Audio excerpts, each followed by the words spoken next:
चौके पैसे ने 600 रुपये क्यों सही कल तू 500 रुपये का तो आया ना रात बाद नहीं क्या वाला हाँ करा 20 रुपये बाद के मैं क्या करा वाला अल्लाह 20 रुपये दे जल्दी कर दे गाड़ी अपना पेट्रोल गाड़ी वाला यार वापसी की ना कटाऊं यार मैं इतने का केडवाना पैसे हम गाड़ी तू अपना बोला मेरा कसूर तो कहीं हुकूमत दा यार हमने को दसे रोज बताई खड़े पहले दसे हम अपना गाड़ी पेट्रोल आज वाला गाड़ी वाला जान चुरा अपना पेट्रोल अल्लाह दा बंदा तू साथ से सकूं यार सारा कसूर कहीं होंदा यार दूसरा कसूर का है हर खेरे चारी देखो ये चारी बेटो हर खेरे जी मेरे को चारी बेटो बस वाño एक है अपना ढाक ना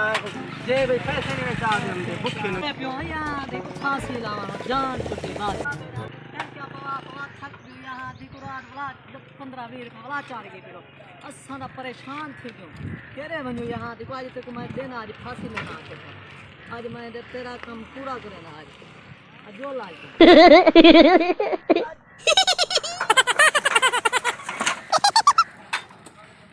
ने बाग सड़ा कनी उत्ते सड़ा के ने बाग इंजरे दाबई ते पैसे कनी हो तू देना मैं फांसी लेना है उसके में रस्सा बुलवा दे पकड़ा होवे जरा इनको मैं फांसी दे दूंगा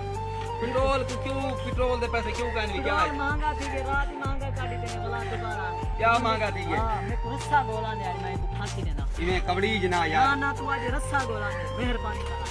मन तू आज रस्सा गोला इमे और केरे केरे मोटरसाइकिल को फांसी देते हैं मैं अपने को लावा जहां छुटे जहां ढीक तो लत्ते दर्द पे के बोल बाकी गरीब बंदे वाल ही खुश गए यार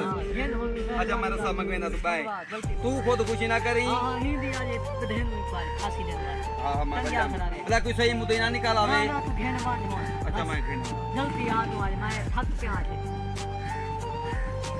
बस खबर चाहे के तेरी देवा फांसी दे आज जान छुटे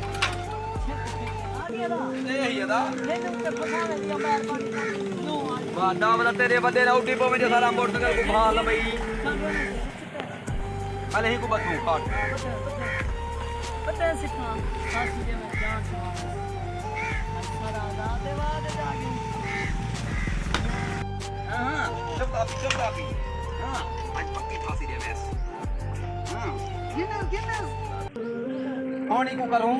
रस्सा बधे तुते लटका खड़ा रहे ओए क्या पे करे तू क्यों फांसी दी हवे एई ना मोटरसाइकिल है बाही नु पोछो बोल महंगा थी के ही सांगो तेल लगा जा छुट्टी पे खोती रखी वना सही की सही वे न बला चढ़ हम न बला बता ए बस तो बात ही पता कहने खराब है